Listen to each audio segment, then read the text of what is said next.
All right. We are live. Welcome, everybody, to the City of Salem Downtown Advisory Board meeting on January 11th. We are going to start with welcome and a call to order. Myself, I am President Kirk Sun, Alan Pollock, Charles Weathers, Rory McManus, Ryan Bechtel, Sarah, no, not present. I will say Sarah did let us know that she had an emergency in the family, so that's why she's not here. She let us know. We do have a quorum confirmed. Awesome. Let's proceed to the approval of our agenda. Unless there's any discussion with that, I ask for a motion to approve. Second. All right, for discussion, all those in favor of approving the agenda say aye. Those not, nay. Motion carries. And proceeding to agenda item number 3, the approval of our minutes from our December 14th meeting. I move to approve the minutes from the December 14th meeting. Yeah, there's no further discussion. All those in favor of the approval of minutes from December 14th say aye. Those not, nay. Motion carries. Agenda item number 4, public comment. We have Councilor Linda Nishioka, formerly a Downtown Advisory Board member, for her time on council. So welcome. Thank you very much for having me. I thought that I would just update you on the revenue task force. If you haven't heard already, we had 160 applicants, which was quite, it was just really made me happy that we had so many people that wanted to be involved. A couple dropped out when they saw the quite rigorous schedule that they will need to be participating in. And so each counselor made recommendations from their board, and then the selection committee reviewed all of those and added the additional number to reach 25 people. And then we have 2 alternates on the chance that someone may find that they need to drop out or something happens, so that we have residual people that will be following along, knowing everything, and could step in. So I feel good about that. I felt that alternates were potentially necessary in this process. So I'm very hopeful that this will be a great way to hear from these individuals and from the community, and create town halls and open houses. They'll be out listening to citizens, having their input brought in. So we'll look forward to that. And then last night we had our budget committee meeting to start off the budget season. We don't meet again until April, but we got an overview. We have 3 new budget committee members, and so we reviewed everything and compared it to the budget from fiscal year 23 and 24, so that they could get on board with what's going on. And then at our last council meeting, the policy agendas for the city have flipped in the sense of what had been for 2023. So now for 2024, it's the number 1 is sustaining infrastructure and services. Number 2, engaging in our community. It's basically outreach, trying to hear from the community and many other things. Planning for our future and responding to our sheltering crisis. So that's going to be the 4 priorities for the city for 2024. And we'll be hearing more and how that plays out individually for each of those policies. So I'm here, and then next meeting, I believe both Councilor Stapleton and I will be here, and she will be on the agenda, I believe, and talking about safe pedestrian crossings in the downtown area. So that's it. Unless you have any questions. Awesome. Do you know anything more about the last part you said about what Councilor Stapleton plans to bring? Yeah, I think that what she's hoping to do is, with the new Vision Zero, that we have in place and, frustrations that both she and I have, because it seems to be our wards, well, maybe it's not our wards specifically, but our wards have a lot of sidewalks that need to be fixed and pedestrian crossings, and it's a high priority for many of our neighborhood associations. So I think we're trying to focus in on finding, the best pedestrian crossings for safety. And along with that, also bike infrastructure so that bikes are protected as well. So it's kind of like, make sure everybody's able to move about well without threat of harm. So I think that, I'm gonna let it's primarily her. So I understood what she was asking about, but I think that's probably the best I can do for that. Thank you.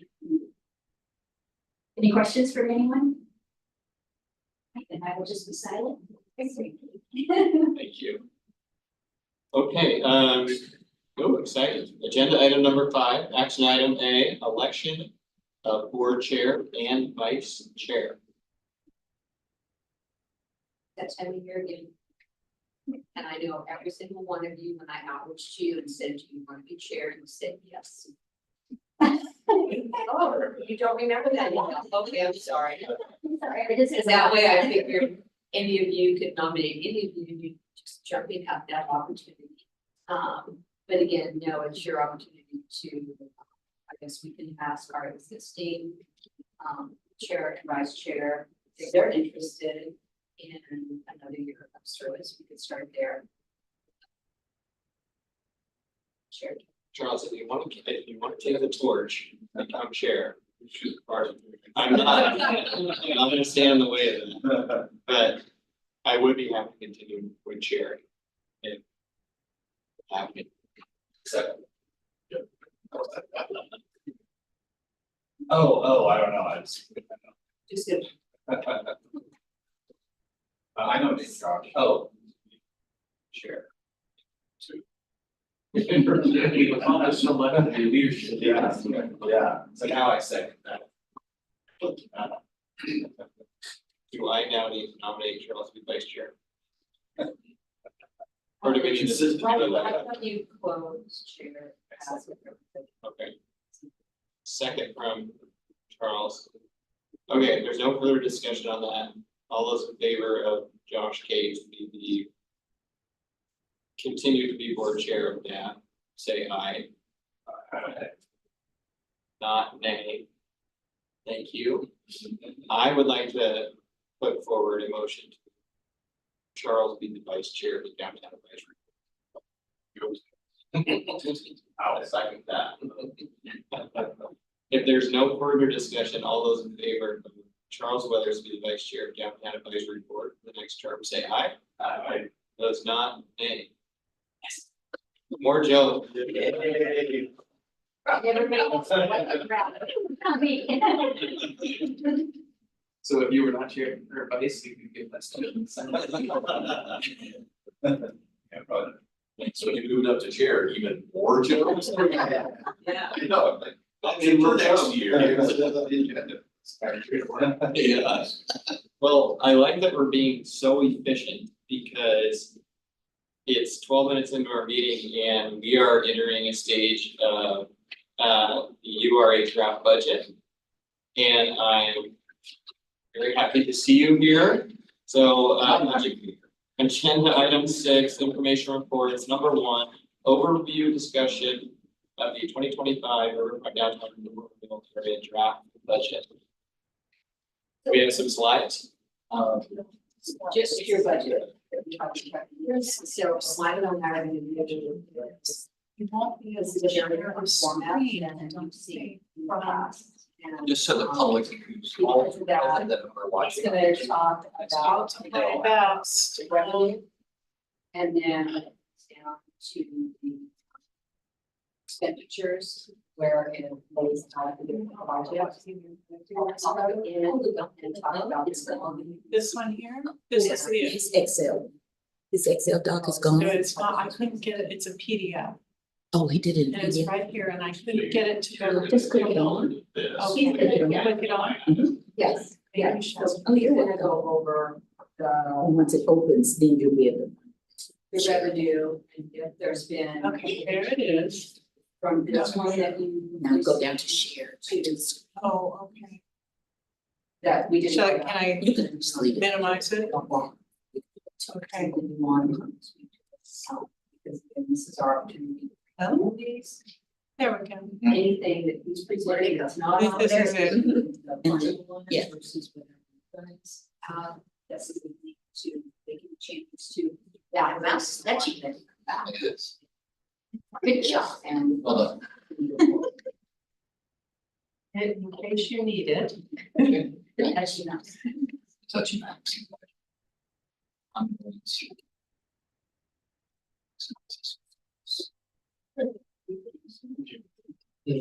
Okay, now that we have all that settled, it's time for lunch. So Michael, No, go right ahead. Yes, ma'am. your name's not on here, so I just want to make sure that everybody knows Oh. that this is Michael Brown. And he is our financial services manager who supports urban development and federal programs. And now that we have merged, former planning department, human services, and development Yeah. development services, budget also. So this is very different from the year, which you can imagine if you thought you had 8 or 9 and 9 job on it. He's doing a great job of meeting with, again, staff that he hasn't necessarily known in the past to try to get all this stuff. So thank you, Michael, because I know you have like 5 seconds. That we're pushing you for once to have these in advance of this meeting. And we weren't quite ready to do that, but you did a good job of getting. Just put together something. I appreciate the acknowledgement. All right, so probably this is old hat for most, but I'm just gonna quickly go over. The Fund 220, of course, is where we take in our tax payments, our tax increment, and store it until it's time to use. And so the beginning fund balance proposed for next year is that $467,000. And we're anticipating $7.1 million in new increment fiscal year 25. Now, some good news for you is in your expenditures, you'll see that in fiscal year 24, year-end estimate there are 2 bond payments that were made, and they will be paid off, so you don't face that next year. So we're just down to 1 long-term bond payment. And then we're anticipating drawing $6.5 million in what's called the du jour. That's the short-term borrowing we do that transfers the money from Fund 220 into Fund 265, which is where you all get to have your enjoyable time spending. Okay, so you'll notice that about 4 lines down under resources, I've got a line item there called South Waterfront Loan Repayments. I don't have a number in there yet because I haven't finished the South Waterfront budget to find out what that is, but it's going to be in the neighborhood of $150,000 to $175,000. And that was as a result of the marquee purchase. South Waterfront did not have enough cash on hand in order to pay its share. So there was a loan done from Riverfront to South Waterfront to cover the cost of that purchase. So this coming year, as soon as I get the South Waterfront budget done, I'll have to do something to make it whole on the Riverfront side. Okay? Is there a magic to the 6.5 number transfer? I mean, there's 7.6 right above. Is the 6.5 magic or a percentage or your transfer from the 220 to 265? It's, no, there is nothing magic about it. There's no inherent advantage to holding fund balance in 220 versus 265.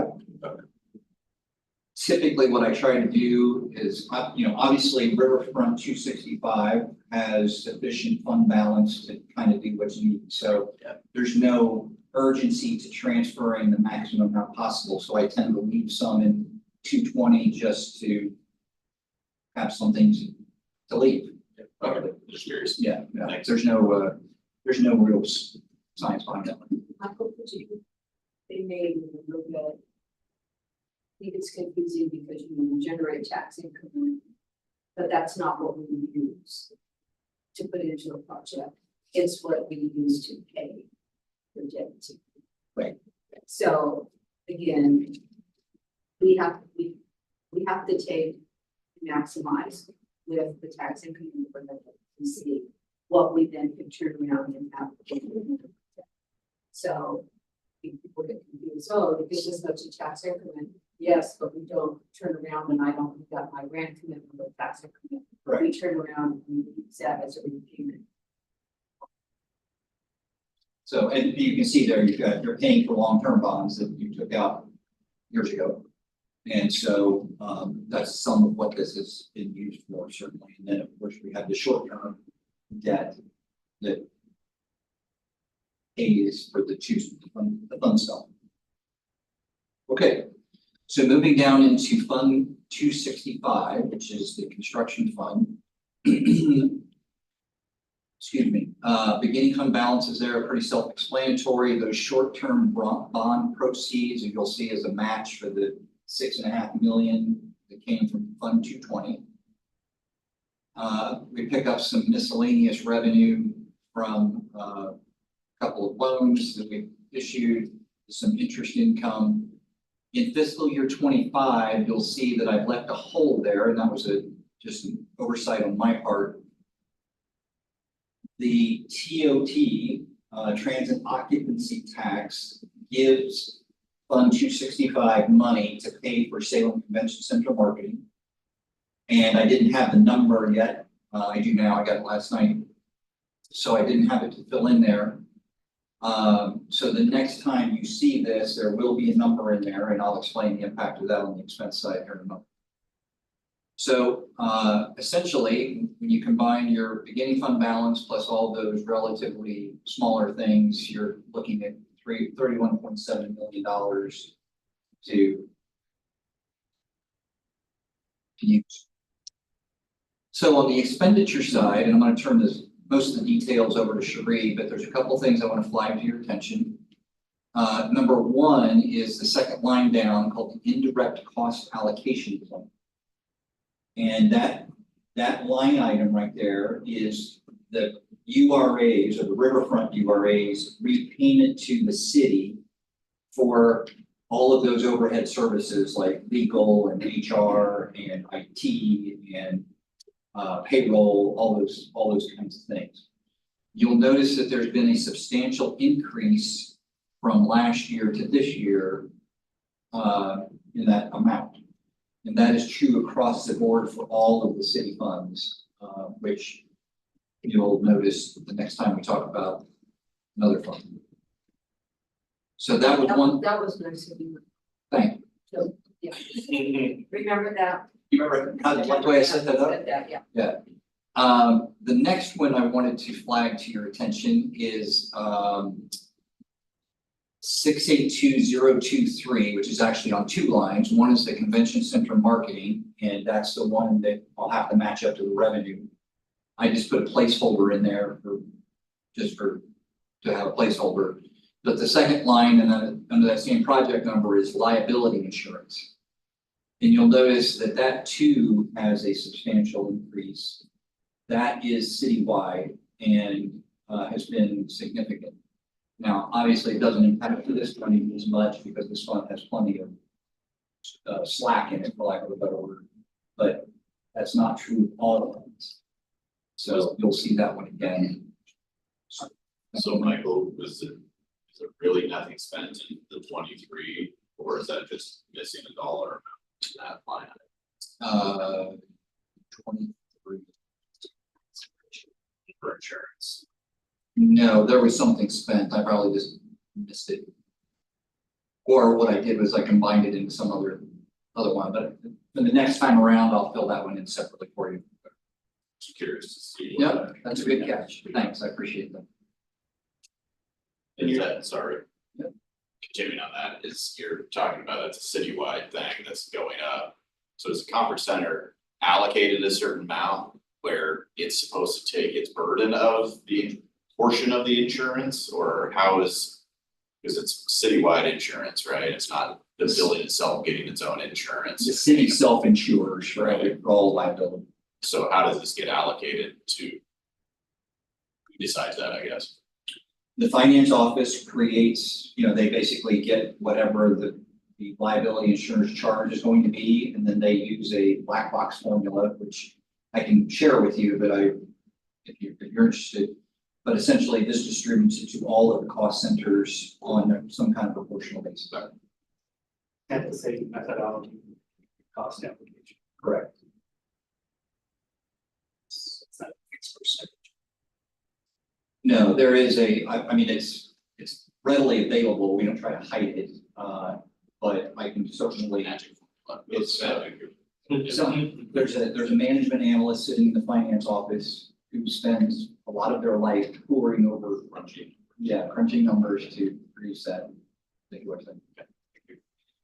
And so the only other thing that I would point out was that down at the bottom, under the committed to future projects, that's about this second line up from your total expenditures. You'll notice in fiscal year 25, that is a 0. And that's, Sheree will explain that in more detail, but that is basically because we have, what you're going to see there is the next time around, that'll still be a 0, but that's because we've distributed money into some specific projects, and Sheree, I know wants to talk about.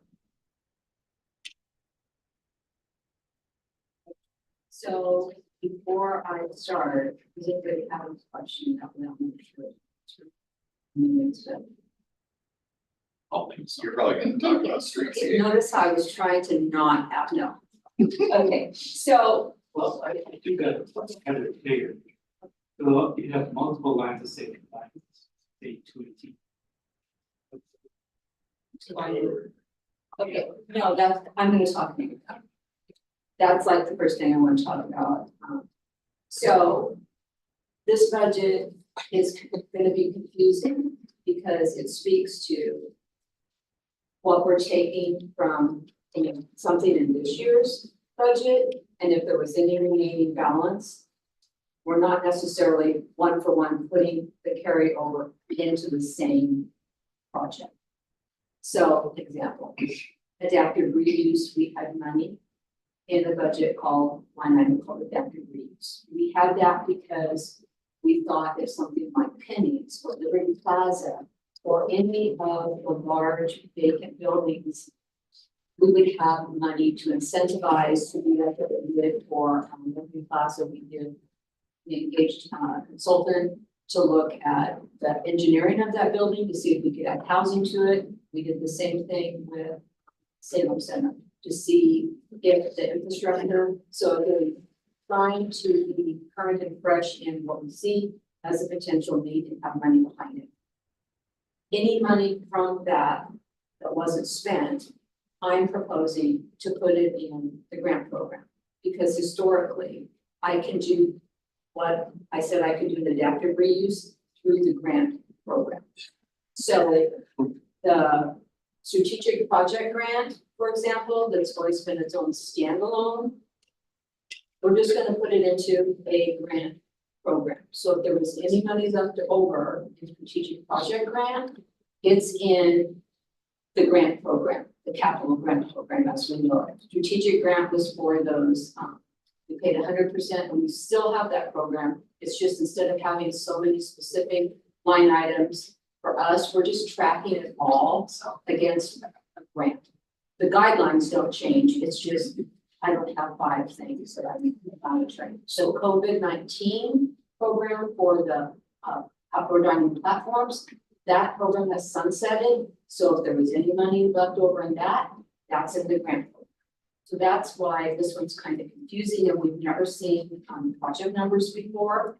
Now, it was helpful just now, probably for you, that Michael said, go to this number and go to this number, but we typically have not had kind of our back of the house, how we do stuff in this particular budget to use. So I knew that was going to be confusing also, so I'm sorry for that. You're saying all the rules of the grant things are the same, that you're providing in there, so the application's the same, the judging is the same, all of it is identical. Okay. So if someone is the strategic project grant as it's listed on the website disappearing? Or is it being rerouted and the funding just comes from that It line? just comes from this line item. So someone can still go look for that if they used it in the past and they It wanted doesn't it. change anything with the grant program. It's just, I have this amount of money to put out in grants in any program. Transfer plans to sheet. I'm a big button. The big bucket. Yeah, with multiple options to pull out that bucket. Okay. Good. Good. The alley improvements, that was another one that we had as a standalone project. In this year's budget, and that was because we tried to have money to put up the poles and then the historic names of the alleys. And we were hoping to do, well, before we had the strategic grant to do trash use, we were trying to find property owners who would be open to combining or consolidating to make the alleys better. But we really have exhausted, we kind of went through that when we did our slide presentation as to what we tried to do to deal with trash in the alleys with the property owners. It's really nothing more that we can do, it's more what we can do to try to get tenants and property owners to step up and do that sort of thing. So again, that's one that we're going to the grant program. So if there's any money in that, put it into the grant program, because the grant program universally serves more things that we do than a specific element. So I think adaptive reuse, COVID-19, strategic, and alley were the ones, if you were trying to look at this and it says, you know, it's over here, that's why it's in the grant program. Explain what the in parentheses, without in parentheses, what matters, the re-budget. That's what I'm talking about. The rebudget would be if I had, let's say I had 100,000 in, look, what's in the budget. So like I said, so example, the one I'm looking at is streetscape, so it says Oh, streetscape that's redesign phase, re-budget, and Yes, then we go to, there's no dollars for things. okay, so I will let Michael speak to that, but as you know, our goal is to not have any disruption in streetscape. Right. So, and we try to do 2 in any given year. It goes design, and then bid, and then construction. So something's under construction and something's being designed and then bid. So we keep the momentum going. We never have it on the same side of the block, or 2 sides of the same block, because we don't want to disrupt that many businesses. So it's been very strategic and thoughtful as to how we choose to do the implementation of streetscape. But it doesn't just start and get done where you can say, I want $3 million this year, and all the 3 million, because during design, you don't need 3 million, but you need 3 million when it starts. So that's why there's this constant thing that Michael's juggling with Public Works, in that we want to have money there, so we keep putting new money in, but we haven't necessarily spent the entire until the construction's done of the one before. So, Michael, how'd I do on that? You did quite well. Okay. Particularly because a lot of the projects that were done out of URAs have to go into and should match up to the capital improvement plan, which isn't reflected here, of course, but you can look that up online. And when you look at a capital improvement plan, it's a 5-year look ahead for new money that's going into a project. So if you went back to the capital improvement plan in probably 2017, maybe, you would see streetscape concepts in the capital improvement plan and an allocation of that year of, let's say, $1 million. And then over time, there's been money added each year. Well, what happened was that it became very complicated for Public Works to manage new allocations every year into the same project number, because it's very difficult with our accounting system. And so last year, Tammy Stars in Public Works asked me if we could cut the first part of streetscapes off and call it phase 1 through 3. And then, for last year, we created streetscapes phase 4, and this year, we're suggesting streetscapes phase 5. That will allow her to manage those in discrete buckets of money, as a project. To match what Cherie said, you've got design, you've got bidding, and you've got the actual construction, which is a multi-year process. So the reason you don't see anything in streetscapes this phase 1 through 3 is because the work that was funded starting back in 2017, I think it was, is going to be complete by the end of this year. So they've already started streetscapes phase 4, and following on with Cherie's sequence, they've already started the design, so then they'll do the bid and whatnot. So it will be a little bit more transparent, I think, to the public by keeping it in discrete phases rather than just have this big lump that keeps rising and falling as things get spent and things get added. So is that generally how all of these ones are that have a $0 amount then in the proposed? Looks like the Union Street by 20 grand match, same thing, that's still on. That project is complete, and we haven't gotten the final bill for it, but when we do, I'll fill that in for you and but yeah, that one's complete. So if there's nothing in that column in fiscal year 25, either the project is complete or, as Cherie just explained, we're taking whatever was unspent or left over and moving it up into your capital grant piece. That's right. I have a question. Okay. So I get, okay, we use the alley, again, whatever left over, put it in capital grant. But let's say for this year, it was $250,000. If projects came in at $400,000, generally, I guess, stop at 250, and that's all we've allocated. So now that it's going into this $9 million budget, it's become like open season, first come projects now don't have a limit, or do you have kind of allocations within $9 million each of these projects?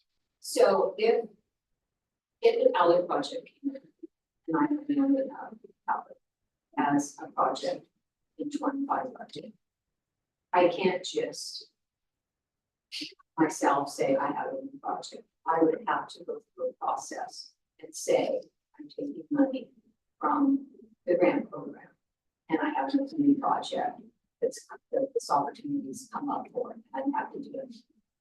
The piece that I think you might have been asking is if I have like redevelopment planning and site preparation. I had money in this year's budget to handle carrying costs and analysis for UGM. It doesn't say it here, Mike, when I talk about it, we need to change it for next time. I'm asking for more money to be added. So if I didn't use everything from this year, I know that I have costs over and above this year's, so I need new money. So because we bought the Marquee site, which we'll call North Block 45, I need more money because now it's not just UGM. I have North Block 45 too. So I wouldn't have enough money if you just carried over dollar for dollar. I need more money. That's why this is kind of confusing, because it says rebudget and then it will say new. So that's why if something, I have to think enough ahead to make sure that whatever I'm rebudgeting will cover what I anticipate is going to be the need this year. I want to hold on to that because we need it for that, but now I may need more for this. No, I think it's more, so now, with next year's budget, you have this big capital grants budget, $90 million. Yeah. And all these things have been merged into. But it's kind of the estimates of what you think you want to spend in each of those. What if someone came in and said, I have $8 million in the LE? Came in July 2nd. In the current year, you say, well, I've only allocated 250, that's all spent. How do you know what the limit is for all of these projects? Well, that's what he went over as far as what we have for resources. I only can put into my assumptions what he tells me I can put in those I assumptions. don't think it's how are you limiting or not limiting? Next year, we have $9 million in capital. Right? Well, the grant Oh, the program has grants. a max already, and we're not changing any of the grant program. The guidelines itself. It remained the same. So 30,000 for the strategic project grant is not gonna change. So come in for a strategic project grant and you're asking for 60,000. We cannot support that because that's not what the grant program allows. So I wouldn't be able to spend over what the grant projects policies are already in place. For each individual, but multiple people. There's no, when you say, no, we don't want to spend any more of that type of program, because we want money for the others. It's I don't know what. Okay, I see what you're talking about. So there's been guys, the time I've been here, where I was oversubscribed. And I couldn't take it anymore. It was during the time when we had, to repay the bond for the conventions. That took our ability to have resources for other things down to pretty much nothing. So at that time, I still had a grant program. It was first come, first served based on what, but as soon as it was gone, it was gone. So that's why the board's always insisted, anyway, pretty much what I find is we want to make sure that we always have enough in certain budgets to make sure that we're there when somebody needs it. I try to be close enough to what's going on to know that this one probably wouldn't take more than 750 as a prevailing wage. Where are the opportunities? What would they be asking for? To take a look at, do I have enough to cover all of those requests? Because the goal is we want to be there when somebody has a need for it. It's the same with acquisition. So streetscape, grant, and acquisition have always been the top priority of every board I've worked with, because there was years where we had no money to buy an opportunity site that came up. Talk to Jennifer about that. So, you know, we lost the opportunity to buy that building right at the end of the historic railroad bridge, and that was for sale. We thought that would be awesome to continue the path along there, but we didn't allocate to that type of the project. Same with grants, we didn't have enough because of a lot of these, because it wasn't that we prioritized this over this, we just didn't have the money at all. We can always, if we have the money, go and look at what isn't like acquisition. If something happened and all of a sudden I exceeded my budget for grants, I would talk to Michael about, I don't think I'm gonna have the need for acquisition. So we would make a change for, we would take acquisition and put it into grants. You just have to have enough to be able to move around. If I don't have it, I can't put it out. And the grant has always been the one to try to always have available for somebody. Each year now, we've always exceeded and kept in there more than what we had asked for. Plus, there's what a commitment is versus the cash flow and how it goes out. That's what Michael's always asking me. I'm sure you have commitments of $3 million, but you don't have any disbursement requests on it. Because they don't go out in 600,000 increments or 500. They go out over time as a project moves forward. So there's the cash flow piece, and then there's actually, if I do a commitment, I need to let's get held the money. If somebody asks for it, somebody can talk. Yeah, I know. Did that So just kind of touching sort of with that, so in the previous one, we had the 5,000,000 projects. And it ends with 31,295,000. This time we're at 31,700,000. So all of the excess money that kind of just got thrown into that bucket last time is now basically being put into the grant. and acquisition? Yeah, I think it's two Both of opportunity those. purchases. It would have been split between. Because Where when is when you look at committed to future projects, because it's not identified to a project, it's treated differently. this acquisition? Well, there was two. It doesn't have to two budget million anymore, dollar it's lines that weren't there.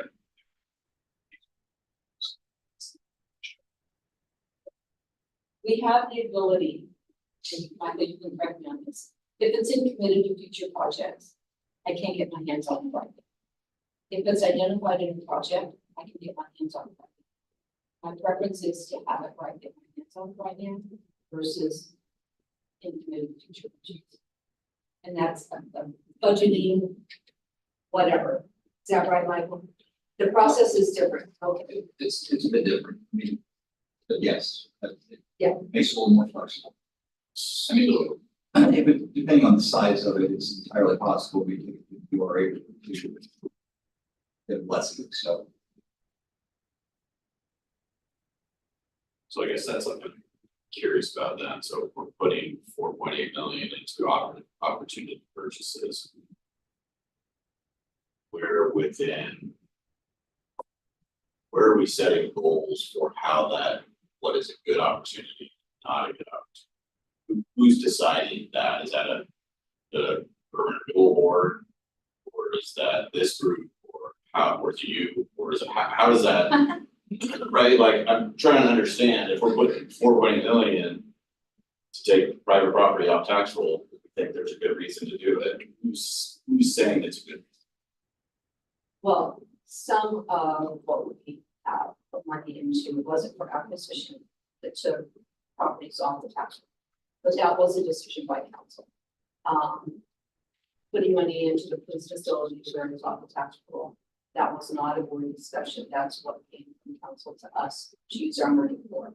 Same with buying UGM, that was something that, council wanted to do to support UGM to get their new facility, so we put money into UGM, we put money into the new facility, but then as a board, we look at what's the rest of the opportunity.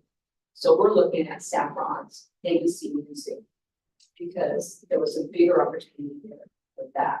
So it's a combination. The board took a long time, one of the boards, to look at acquisition opportunities. Because you're in up, we looked at between where Pose is, down to where the Holman is. At that time, Denbar was for sale. So the only one that wasn't for sale was Scott's. So we thought, why wouldn't we look at the bigger thing? So we met with those property owners. Same thing with down by what I was talking about, the end of the historic railroad bridge. So the board, we looked at where there might be an opportunity. And we could, we continue to do that if there's an opportunity to do that. We're talking about going north, looking at along Front Street, along the waterfront there. So it's just being able to do it when you want to do it versus the next year you can't grab the opportunity. So this board has played the key role in acquisition. The Marquee side, that's the one that we had not talked about. We were unaware of that, but again, that was one that was an opportunity recognized by the council and came back to us. That answers exactly what that's true. Yeah, I mean, I think it does, but I guess still go back to just goals of how do you measure whether or not it's a good decision or not a good decision. Measure. Again, we are fire. So if council makes a decision that they want to support local services in this way, crime and prevention, then we will have in our budget money for acquisition of sites to support. We, as a group, certainly can talk about, and we do, leveraging where we already had investment And that is something as board we had to 2024 to look at because we have this. Are there some opportunities that we haven't thought about to increase and whether voting? That's always been a discussion. Where do we have money? Is there another opportunity next to it so we can keep growing that tax? I mean, across the street. What if I built Putney site? And Emerson site to give us the full thing. That's never been something that has been discussed here, but there are 2 more properties to make a full block with block 15. And I'm assuming it hasn't been brought up because Bill Putney lives in this house and it's not applied and Emerson's fully rented. It's part of commercial park. But those are the kinds of things that I think everybody's thinking about. when we do this. I think so. I mean, the other ones weren't available. You guys can ask me anything, is this making sense? Is this a good conversation? Is this helpful? I like that you brought that up because the marquee site kind of caught me off guard and then that did get brought up. It was kind of a surprise. And I'm really excited to explore further with what's next for it, but it would be really fun and I'm probably constructive to be part of the body that's advising as we think about what's next. Why, really glad you brought it up, because that's a lot of money and the opportunity cost is so real when you talk about why this over that, so. Thank you for raising it. Ooh, nice. Remind me, I know it's I know it's been talked about, I'm sure, because it's on here, but I don't recall what the support of climate action is like. So. This week, okay, I hope you all remember why that is there. This board has recommended and spoken to the council about the parking zone. And the current model is not sustained. And that we have since 2009 utilization studies from a third party parking expert that says our parking management system needs to go to performance-based. Performance-based is paid parking. So that particular line item, because the climate action plan has identified conversion to paid parking in its top 3 recommendations. That is why that's there. We put money there so that we could. Our money is what's going to buy that technology and what's going to put in the signage. We don't have money to operate it. That will be another budget, but we will put and buy those pay stations and give that information because that ties to the other path anywhere in regards to the parking district model that we have now. So we will, well, next time we'll have the other budget for that, the fund budget. But that is why it is in there and that is why it is titled that way. Because there's confusion sometimes when we talk about converting to a performance-based system. That it's all about money and it's not all about money. It's the system we need to have. And so with the controversy with the employee tax, it would have been even more controversial to try to talk about this.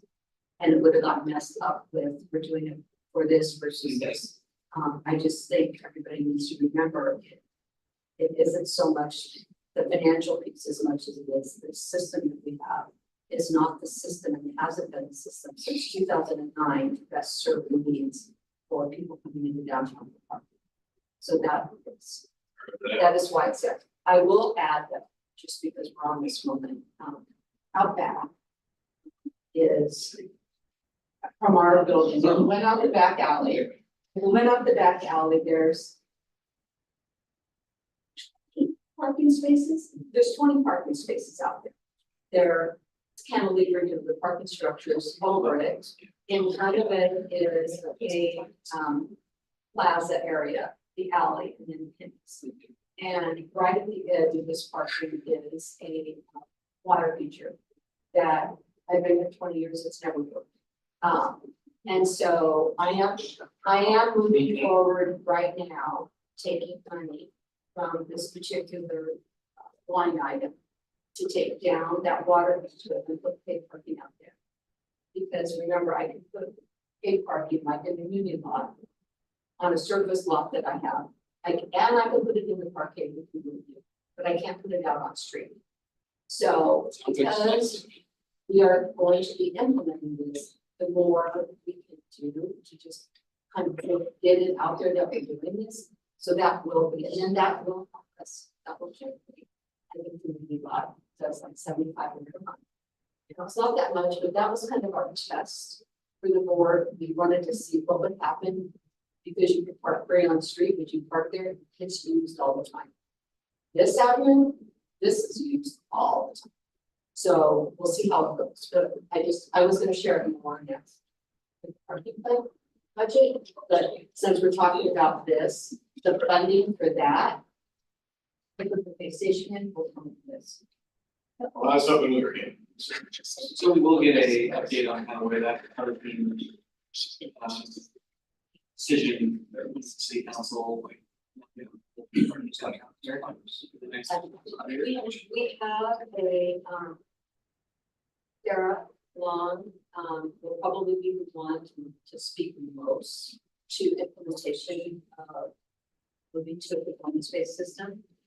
We have a kickoff with a consultant, who's gonna be doing the financial, analysis and communicating, this. It will come from, others as far as representing, all the analysis and all the financial information and putting together the questions and answers. And it's a big piece of the change will be the engagement and communication, not if you want it or not, but the engagement and the education. So is it moving forward? It is Are moving. we are, It is moving. I swear to you. I don't know about that, It is. but I'm happy to hear it's moving forward. Thank you for bringing it up. I have two follow-up questions. One, first, Bill up Charles. Line item 62-119. Projects in support of climate action plan, projects is plural. Am I assuming that the trash receptacle thing is also in that line item, or is that somewhere else? Replacement of the trash receptacles with, the design of the big building with the solar, that's under streetscape furniture, Oh, this year's budget. But Okay. there's a climate action plan. it feels like climate It aid. is, but yeah, we could certainly just build that case that we chose a new design that aligns with that.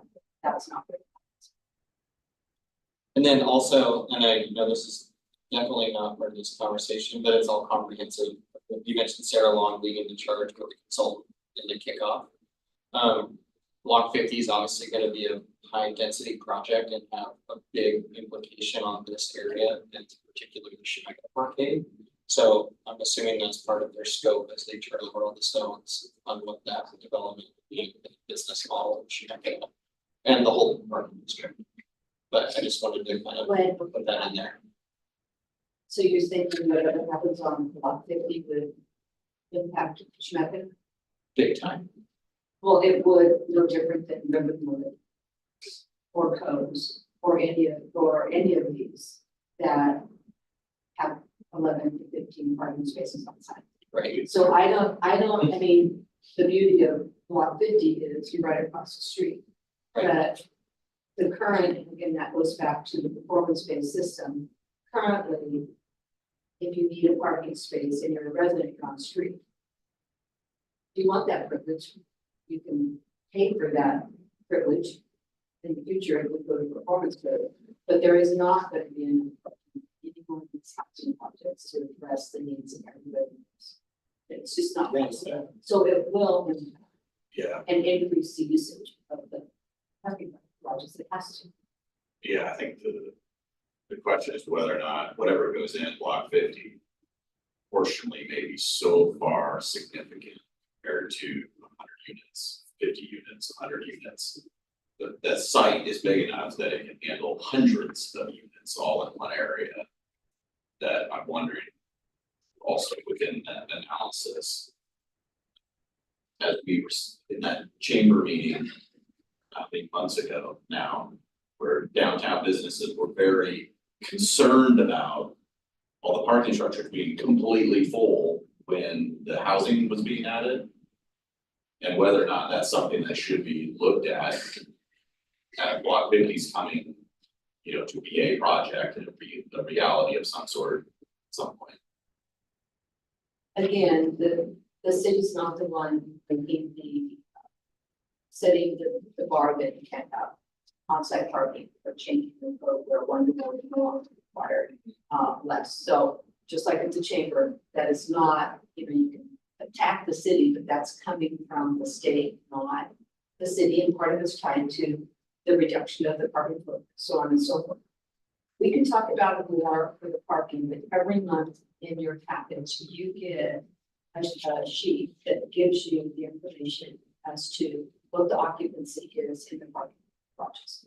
We manage the parking in the parking garages and we can oversubscribe. And that's because in any given day, there isn't somebody for every single parking spot, which is why we've never done reserve parking. We've never let anybody say, hey, I need this many for my employees. We've never done that because people are sick, people are on vacation, people aren't coming into work. You can sell more than the spaces that you have if you know what you're doing. But that whole model is out the door when you go on street paper. So No, that does not change. We would continue to do that. except that people will go to free parking in a parking structure, which you want to do, you're trying to get people to park there, right? So is there analysis being done to say what that impact is, when they're analyzing the impact of on-street paper? Okay, so 85%. You have a certain number of parking spaces on the street, you have a certain number of parking spaces in the garage. You start out with free. If at some point you get 85%, you now have restrictions that you need. First, it's free, unlimited. You park all day, don't care. Okay, all of a sudden you get the 85% rule. The demand is 85%, so now you have to put in 2 hours, which is what put in 2 hours. Now each year you study how many unique vehicles do you get in a 2-hour parking space. If you are at 6 or 7 new vehicles in each parking space, you're now ready to consider paid parking. 2009, we were unable to get paid parking in place. So we've been at the 85% for a long time. On street. On street. You put paid on street, you're still gonna have to leave free in your parking garages for this transition. If you ever hit 85% in a parking garage, now you convert it to paid. I would love that, because if we had paid parking in a parking garage, what does it allow us the opportunity? Maybe somebody would like it, maybe somebody would buy it, $8,000 per parking space. If it generates no revenue, somebody can't really help and get it. But what I want to get back to is that if you look at the statistic for these parking garages, I think Marion is like at 31% occupancy, with the exception of Liberty. Temecula isn't there either. It's about And to change big time. And Liberty has capacity.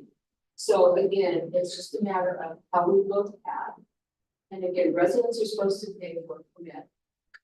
We have a big transition that's coming, but trust me, it's going to be a combination of looking at the demand for the parking structure, looking at what we structure on street as far as enforcement hours.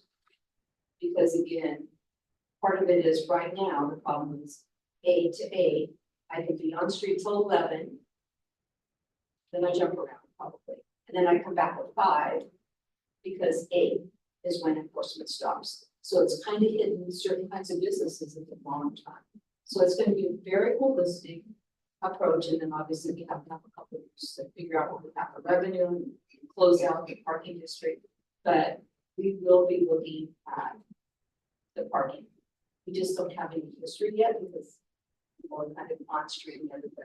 We want the housing, but we know it's coming, but we have lots of capacity in Marion, which is why one of these projects is the ongoing look and feel and changing Marion, so it's inviting and pick up some of the slack, because people are gonna have to walk a little bit. Some of this, You fix all the parking. Right bus. and yes. Oh, Thomas. There, Alan. Poor Alan, he was over. Well, I mean, that's why we're also. 7 people do that one. No, that's true. No, I mean, it will be a partnership because the goal is less being vehicles. It's not just that Salem is much. very vehicular dependent. Not there. Yeah. Well, those parking consultants have their work cut out for them. And as we get to that stage, we kick off with Sarah Long, we welcome them to stop by down.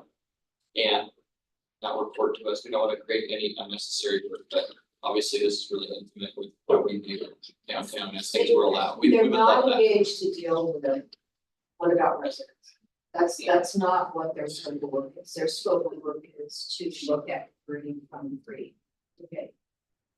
If in fact we want them As informed by, to be looking, again, they already know, they just finished a utilization study, they already could be basing their conversations on performance based because of what they're seeing on the street. But again, they're not going to be speaking to the specifics of, we have all this housing units, what are we doing? That is not. But are they looking at their projection for parking structures they're using now? Because the on-street is gonna go pay, are they giving you an analysis to say your 18% utilization is gonna be now 75% based on how we analyze How all these we need on-street? people. Yeah. Again, I would have to look at their scope, again, we have to kick off next week, so I can speak to that, 'Cause But it seems like but that would again, be their worthwhile. goal is to look at the feasibility and what we would need to do to make changing from free to performance-based successful. But yes, it's a good question and all. That feels. We have to pay for it.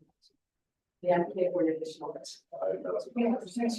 No, it comes out of the climate action plan on that. I had a couple more questions. One. So, utility box wraps, that was one of the things that you had presented before. There's nothing in for next year because it's all being done. Again.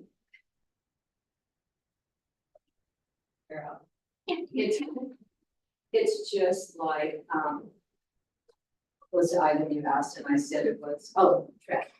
It's just like you said, where's trash cans coming from, and I said it was, furniture.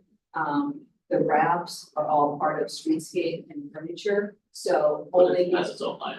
I, That's my fault. thank you. Okay. Michael, You're still here, Michael. Even by that much not in it, it's all right. I know. I know, but I do want to update you on those, so, we really want those. I like But- it. But I think I'll just say it for both. Because it's downtown, we're really going to approach changing this to, an implementation of things slowly.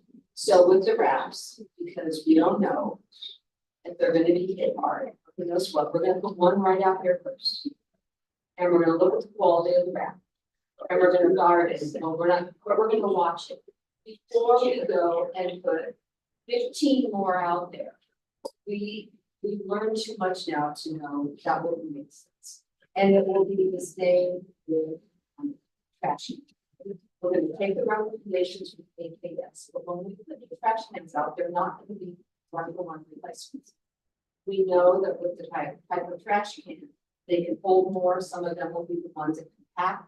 So the need and the demand for them, so we will put like them out, we will watch them, and if we need to do more, We'll have some more, but we'll start with less. So we're kind of coming up with a real nice strategic plan to enroll some of these things that will be a change, and we know that we already have information on the can so that you can convert your lovelies like we have. But you have to admit, way less trash, and I think we remove those broken ones.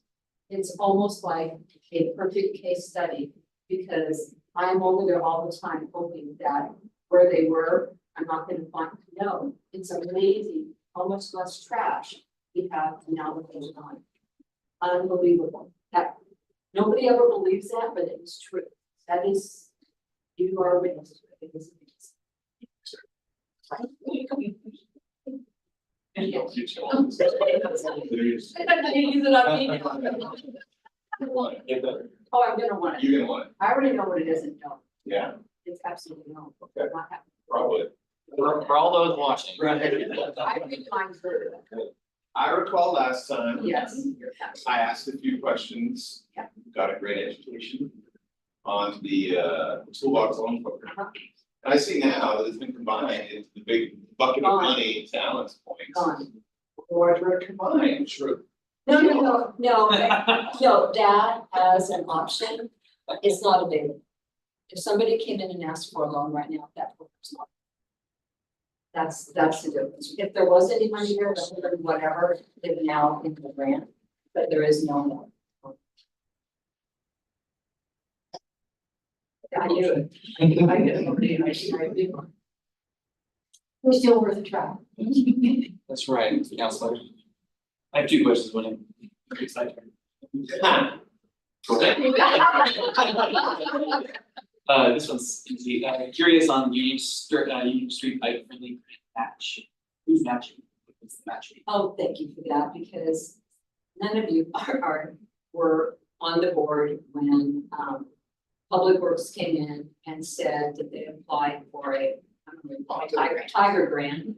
And, they represented, urban renewal funds as a match, because the, Union Street bike friendly project goes way beyond our boundary. It goes out to the roundabout thing there, and the whole vision was a way bigger project than what's happening. And so they were like, well, you need a match for that.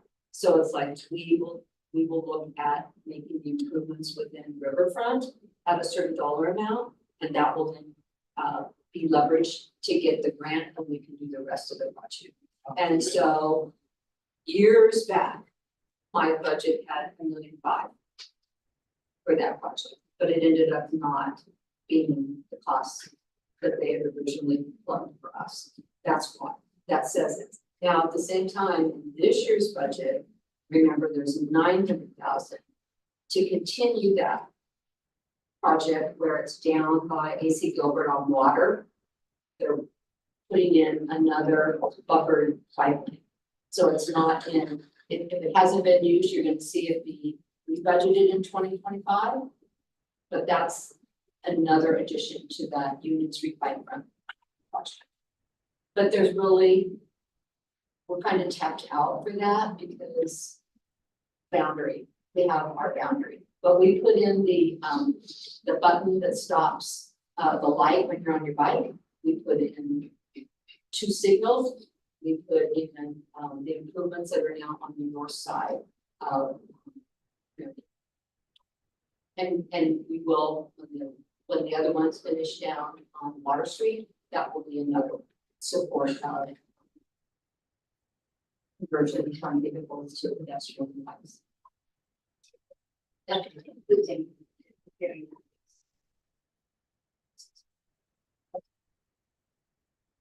Back to you. I have one more. Oh, I'm sorry.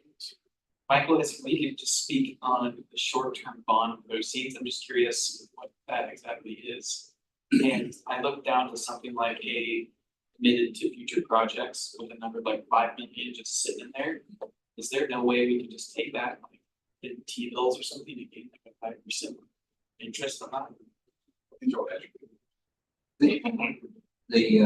The short-term bond proceeds is the borrowing that's done to move money Fund 220 into 265, so it can actually be spent. So it's basically you're borrowing. Okay, yeah, you're mentioning. Yes, so that's what converts the tax increment that's been received, property taxes have been received in 220 into cash in 265, so you can use it for useful things. Okay. With respect to the excess or the committed future projects, essentially money that we don't have something that we're committed toward now. The city as a whole manages all of the cash that it holds.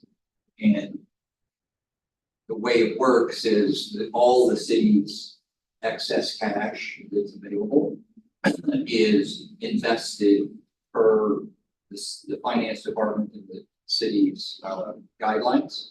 And then that's all distributed back out again to all proportionally based upon the contributions thereof. Okay, so there. So there, it's not just sitting in, personal checking account type of thing. The city has a very sophisticated cash management and sophisticated cash investment that takes care of all that for us. Last question, probably not. You'll have to excuse me. Vice Chair Weathers will close the meeting down. I must excuse myself. Yeah, our work session. Yeah, I'm having way too much fun. No one has more fun than Dab. Thank you, God. Planning setting for grocery store.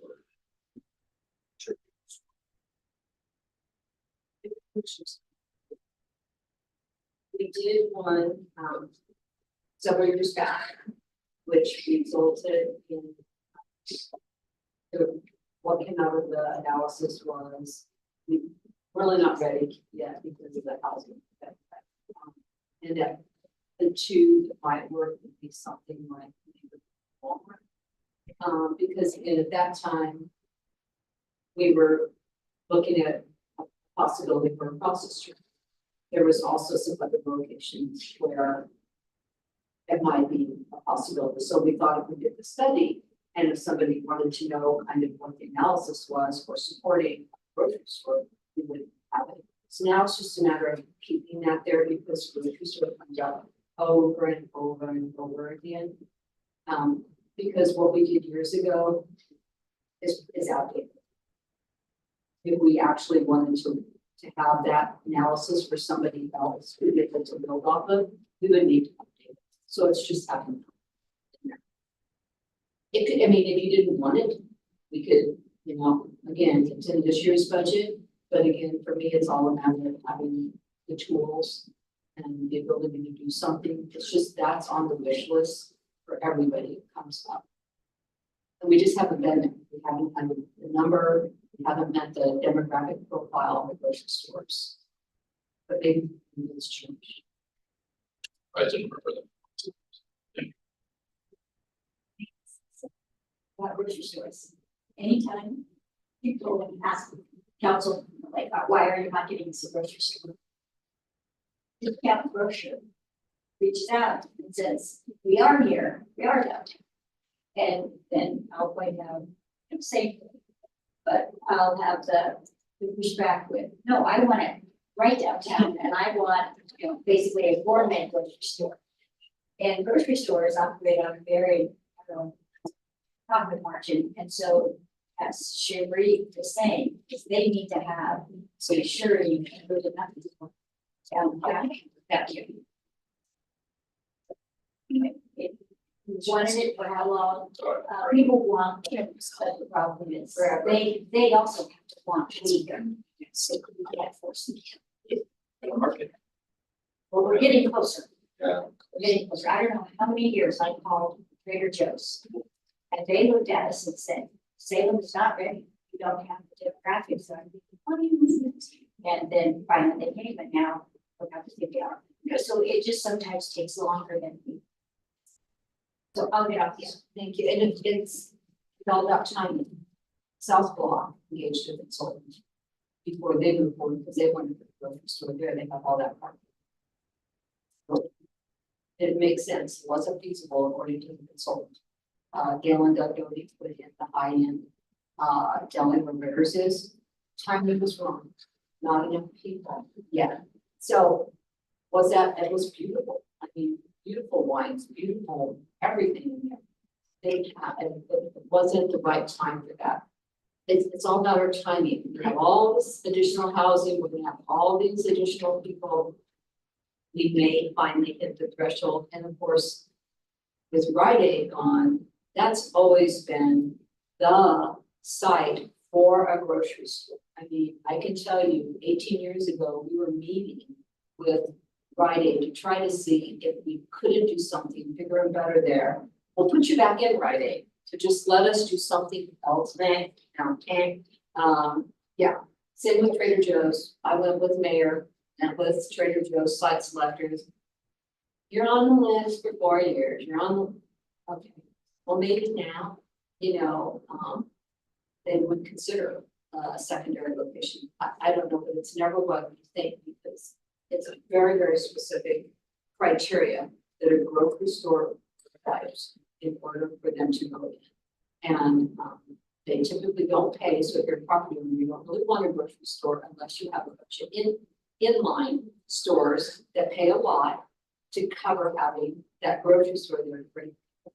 It's really, it's very specific type of analysis that they do. 3 miles, I need to have 75,000 people. 5 miles, I need to have, this has to be on the right side of the street. I'm going to stop, not people going for it. It's very specific. I've learned so much. I'd be curious to see after walk 50 times, I would go try to. Transportation, see, I also. But Councilman Shield is correct. There is a couple of property owners who have grocery, and they are very sensitive.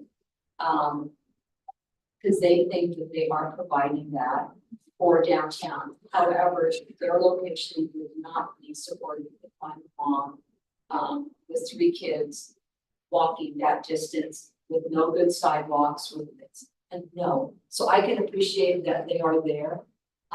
They typically, you can't walk, doesn't mean that I want to just walk down the street where it's Munchies Market. Yeah, it's right down. But again, we're treating, you guys are really going to be influential in seeing us maybe finally be able to accomplish and see those things that have not been there. We've been second largest city, but we've been way behind the second largest city. Too vehicular dependent, not housing in downtown. I mean, we don't have thousands of units like that in downtown. So we're going to turn the corner and we'll have challenges with like parking. But we've had parking challenges for me for a long time. Yeah, we're going to push them into the parking garages and see what happens. That's the goal. Do you want me to go? Are you ready for me to go over the new projects just real quick? So you have a memo. Yeah, you did it, but yeah. I was just nodding. All right. Asked and answered. Yep. So we kind of touched on these, why we were doing our downtown challenges, concerns, discussions. So the first one is I'm asking for you to support putting 50,000 in the budget to get art on the 2 vacant park schools that have been here for years. I outreached to the Salem Public Art Commission. They'd be happy to take that on for us. So that's why you're seeing that. So are we, when we say that, budget that, are we putting limits on that, like it's 25,000 for each pedestal, or are we just like, No. whatever? No, I wouldn't do, 200? that's an excellent question. I wouldn't do that. I would let them, they'll be the ones to, I mean, we'll have to tell them what the parameters were. They should have them, but they, as far as, because we did a lot of analysis with the storage and with transportation as to how high, how wide, they have to have those. But other than that, they can say, hey, we have it and we'd like to get 2 and whatever comes in. If one costs 15 and the other one costs, 35 for the budget. So we won't set that parameter. We will let them do the outreach, do the jury, and we'll just pay for it. Okay. The other one, the historic building grant, That is a repeat of something that I told you, 18 years ago. I put in the budget separate grant to incentivize a property owner of a historic building, to put back on the building something that had been missing or removed over the years. Landmarks Commission and staff did that for me. They put together the criteria, they marketed it, they then chose who was going to receive that money. It doesn't have to necessarily be one. If there's multiple things within the budget, they can do that. I'm putting it in right now because I think the boys just need to try to be sensitive to the historic district and we have this new construction going on. I want to make sure that even though I have the grants and a lot of it goes into the historic buildings, just we're balancing that we care about everything that is going on. So that would be this. I can tell you that the first round, I think there was 3 or 4 projects that came in. One of them was where Taproots is, Cooks, and the Wild Pear. Those are all siblings to each other, those buildings. They're all attached on the second floor. You go one go through. They came in with wanting to put back some unification cornice that over the years is gone. That one wasn't selected. The other one was putting Bell back on top of the Grand Lodge. So there's the theater, it's yellow, and then there's a peach building right next to it. I guess they had a bell on it. That project didn't get selected either. The one that got selected is if you stand across the street from the Reed on Liberty Street and you look up, there's a little arch thing. It has a sunburst, all these colors. That's what was selected. That had been removed, and that was what was. So, oh, do you have something to announce? Are you on that? No, it's all. Oh, he hasn't got his letter. It's stuck in the. I guess you are. Anyway, so this, so Charles, he doesn't know it, but he will be, if this moves forward, he would be part of a group that would be looking and jurying and selecting. That's 0. What he's doing is he's sitting here saying, I can't now put something in because I'll have a public, just to clear that. Just to be on that, because if you have something really cool, you want to do it. So like my question with the art, like your curiosity here, so this is a one-time grant as opposed to the normal grant program that's just like an open-ended, kind of rolls all the time. Only for one purpose and then no more. So it is, all of this would be, if everybody, a whole bunch of people submitted, all of this would be allocated 200,000 next year. And it could be one project or it could be 3 projects, depending on the dollar amount. Right, and we're not controlling that, that's. Yeah, and I've already outreached to Kimberly. Because it worked really well, because that is not my background. They know exactly what they're looking at. They know exactly what they want to be submitted. Well, some know exactly, they know what they want somebody to submit, the background and the proof that here was something, here's the pictures, here's a story about it, or there may not even have a group. And they are also always looking at ways to engage historic property owners to keep and do this kind of stuff. So it's a real win-win. That the commission, she said this is just something they'd love to do. So what are you showing on this one? Great. So something like this, I just think it's the Elsinore, they used to have a large marquee on the outside of their building. Would something like that qualify? Okay, very good question, because they are looking for money. If you went years back, I had a specific line item in my budget for marquee replacement. We paid 200,000 for the marquee that's there. That would be a tough one to do a separate line. On the Elsinore? You bet. You bet. Where's the marquee? I mean, like the big sign that goes on A sign is different than the marquee, but we had a standalone grant. We, again, just because, for one thing, nonprofits aren't eligible. So that was an exception.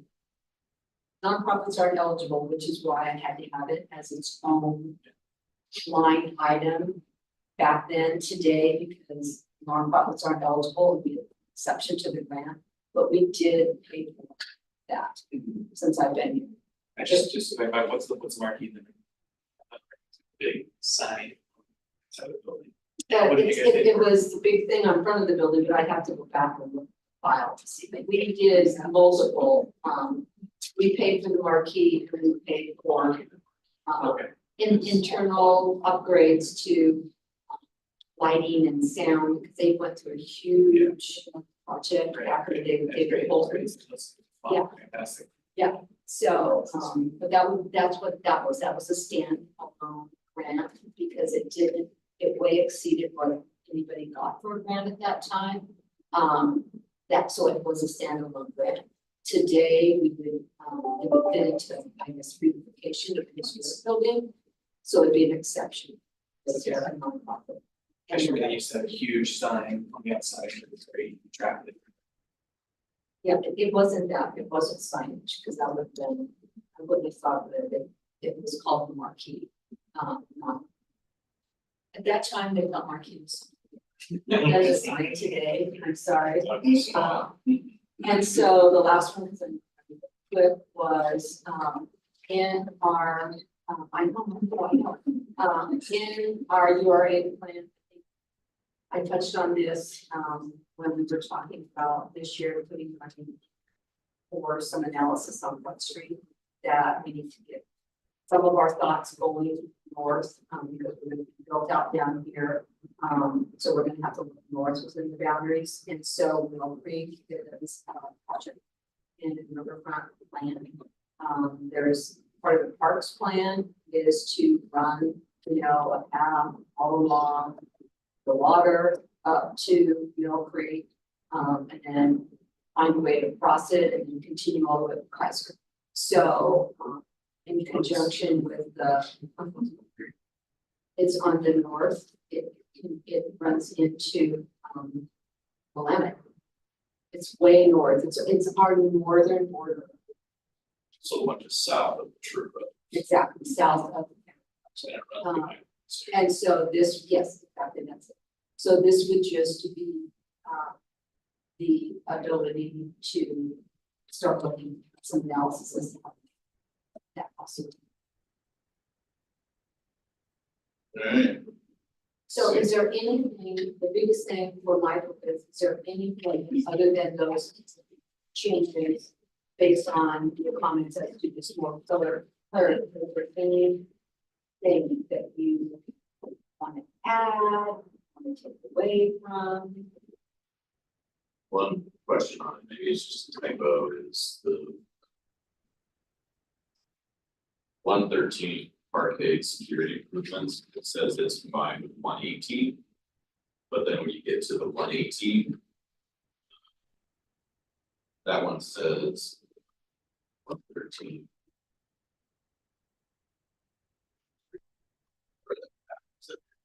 I thought one moved up into its own. I do want to hit really hard because I'm asking for a significant amount of attention. So it kind of starts with what you're talking about, Kurt. I kind of started in the beginning, to Riverfront, to look at what we could do to address crime prevention and security in the markets. Then it worked into, can we look at doing a structural analysis of Marion Parkade because of the consequences of what was happening in stairwells. Okay, so we have that. Then we looked at having money to look at making Marion Park structurally sound, but also at the same time getting some kind of facelift to have it be supportive of the residents moving into downtown and contribute in some way other than the way it does now. So we had money in this year's budget. We've gotten the analysis done, and we've been working on getting, we went through a pre-app to review with the city planners, a new look and feel to Marion Park. They also, the consultant also gave us some very preliminary cost estimates, broken out in phases to do some significant changes, removing the stairwells, opening them up on four sides of the building, but the cost is, $5 million probably. And so we're looking at phasing it to stairwell opening them up on Marion first. But anyway, money's in here to try to, similar to what we were talking about, keep it going. So we have money in this year's budget to do the first cut of going through the 3-app, having a new design and concept. And now we want to keep that going with the remaining monies that we have in this year's budget. And then if I have money for the construction piece, we can go right from the design into construction. A teaser, I guess, it's not very big, I don't know my big teasers, but, so, again, this is what we have, and this is what is being what we would like. And the beauty of this is that we would deal with the structural elements that were identified in the engineering report, the capital costs, in addition to changing the look and feel and having it contribute in a way that it doesn't. Now I'm gonna say on behalf of the staff that I'm working with on this, the question that's being asked of me of them is, why are you asking for it all? Why are you proposing phasing? If you need $5 million, why aren't you just saying $5 million and we'll just start it? I'm proposing it in with the first, and then we'll keep going, and hopefully next year you would fund the rest of it. But that is something that, again, if you wanted to have this funded at a different level than it is right now, and you wanted to take it away from grant and acquisition, that could be. You have the flexibility to move it around after if drawings are done and it's 4 million instead of 5 because construction pricing is amazing. You want to move it in, right? You can't you move it in through a line item? I am right now. One of the reasons why I wanted to keep it going was because the construction costs are so uncertain, which is why I want enough to finish phase 1 because that was the concern on staff person, because if we don't, get it all right now, are we going to run the risk of not getting it all through? It's just different. I mean, it's a bigger price to say than I thought. I think it's going to be a great contribution to everything in downtown, but it is expensive. That's the only, I guess, somewhat subjective. I would just like support at least getting their space done, so that way it makes people more comfortable moving forward with the design and for that others the main budget.